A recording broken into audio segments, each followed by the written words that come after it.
Are you struggling with any physical insecurities, whether that be your height, your skin, balding, anything like that? Well, brother, I've been in the same place, and what I can say is it causes a lot of anxiety and a lot of lack of confidence in yourself. And through the years, I've compiled three of the best tactics, tools, if you will, that I use in life, and it's an entire mental game. The third one is more of an action-based, and all these things help me keep my insecurities, even past the physical securities, right at bay, and in best case scenario, non-existent in life. So I want to give you these three things that I use on a daily basis when I'm experiencing hardship. So without further ado, let's get into the video where I'm going to share with you three things to totally annihilate physical insecurity and any security beyond that. Let's get it.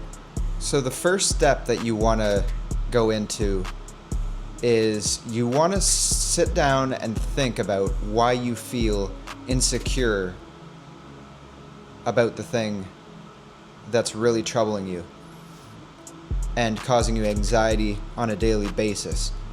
This is best done through meditation, I find, because you can really dial in, and you need to have your surroundings very silent, so you're sitting in silence and really have a think why this thing bothers you.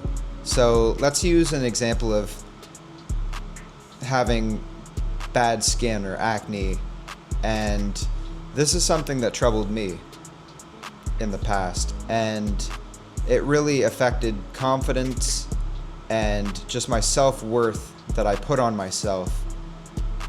And you want to think really deeply, why does this affect me so much? Why am I so insecure? And it really stems to, most of the time, what other people think of you.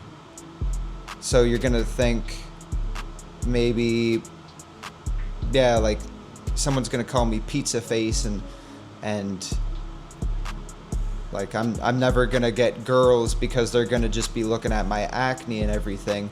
You have to realize why it's troubling you and really go in deep and find the root causes. Maybe it was a situation that happened. Maybe you asked a girl out and she might have seen your acne and she's like, ugh.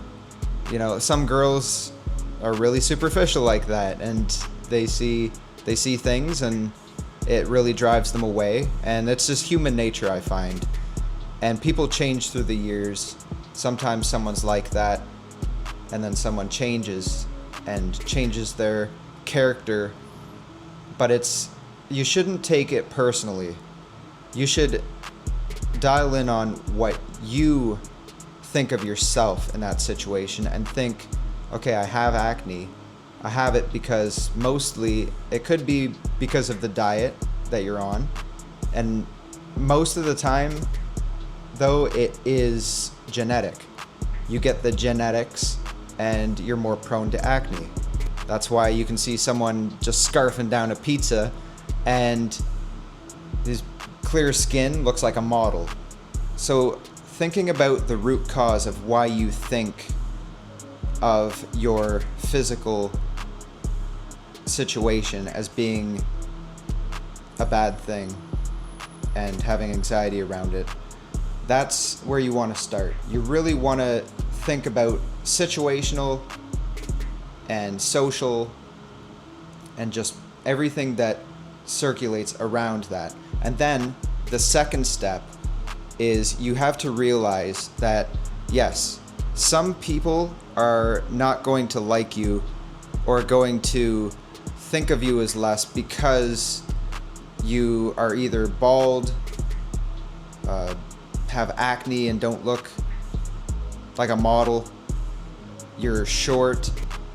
You know, some people, some girls are not going to date you because of this, And you have to be okay with it, because at the end of the day, everyone's human.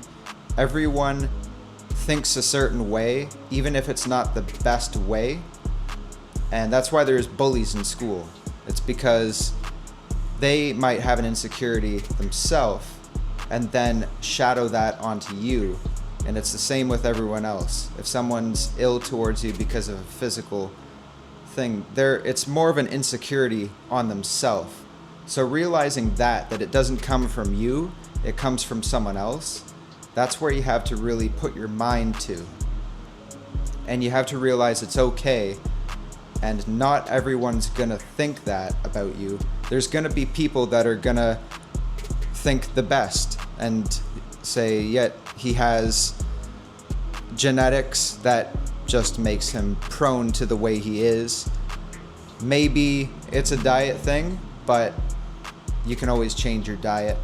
You can't change your genetics, unfortunately, but that leads us into the third thing, and that is accepting everything for what it is and doing what you can and thinking about, why is this situation the best thing that has ever happened to me? So we'll just stay with the skincare situation, because a lot of people face this. A lot of people have acne, and it's very relatable. So if you have bad acne, and this is how I handled it, and this is how I recommend everyone handles this, and it's kind of the same situation with everything. You want to go into your insecurity by saying, okay, I have this thing, and if you can better it, then you owe it to yourself to get as much information on it. So for skincare, you learn everything about skincare you can. You learn about the products, you learn how to apply them, you learn what's the best for your skin type, and then you can make your situation the best it can be. You can better yourself as best as you can for your genetics. You can do this with hair as well. You can learn all about hair. I see this guy on Instagram all the time about doing hair treatments and stuff. He just got a hair transplant a little while back, and I wish I could give you his name. He's awesome. If you go on there and see this dude doing a bunch of stuff with his hair, he's probably the same guy. I think his name started with an I or something. And it's the perfect example of this. You go into your situation and do what you can with it, and learn all about it, and try to better your situation in any way you can with that insecurity. But the things you can't control, let's say for height, you can't really control much about your height. You have to utilize what you have. So if you're a short guy, then I would recommend going into the gym, putting on 20 pounds of muscle and getting jacked. And then you're that short guy, but that muscular guy that can pick girls up with one arm. So that's a good example. You can also up your style. You can be that short guy, but has crazy style. Kind of like Oddjob from James Bond. He's a short dude, but he dressed nice in a tux, and he had a nice hat that was super deadly. If you've seen James Bond, you'll know what I mean. And it's utilizing what you have and thinking, how can this be the best thing that's ever happened to me? How can I use this to my advantage and become a better man? And the best thing that comes out of this is teaching other people what you have learned about your insecurity after you've gone through it. Because personally, going through my story of skincare, I learned so much about all the different products, how to use them and everything. And now when it casually gets brought up into a conversation, I can give someone the information they need to better their situation in skincare. If they have a product that they're torn towards, which one should I use, this or this, I can say, what kind of skin type do you have, blah, blah, blah, get all that diagnosed, and then give them a recommendation. And then the best part is when they come back and it's worked for them, they say, man, this has changed the game for me, and it's just helping the other person with a problem that you had and passing it on, and then hopefully they pass it on, and then down the road, world peace gets accomplished and everyone's happy. So maybe that's how world peace starts, who knows? But I hope you guys enjoyed this video. I hope you guys got something out of it. It's just a quick one for me, something that's on my mind, because I still struggle with insecurities, and I know a lot of people that do as well. So I'm just trying to pass on stuff to you guys. And if you like this video, click a thumbs up, subscribe if you're not already, because I put 2 videos out every week. Pass this on in the comments. Send this video to someone that needs it, and we're all into this. We're all in this together. Let's keep booming it. I'll see you guys in the next one.